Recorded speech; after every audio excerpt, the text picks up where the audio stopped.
Hello, welcome back to Campus Tech. Do you know you can change the type of vibration in your phone? Let's say if you put your phone on the vibration mode, and you can change different kind of or different type of vibration. So by simple going to the settings, you'll go a little down, you'll see sound and vibration.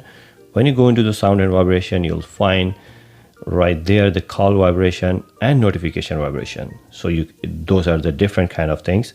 So just click on the call. So whenever there's some calls come, so look at this, it will give you this kind. If you change it, so it will give you this kind of vibration. So if you like short, so once it is like this, and if you make the silent, so you can select the silent and it won't vibrate. So this is for the call vibration, and you can change the notifications. So let's say any kind of notification comes to your phone, you can just select right this. So this is 1 to almost 8 kind of vibration you can select. So if you like that video, thumbs up. See you in the next video.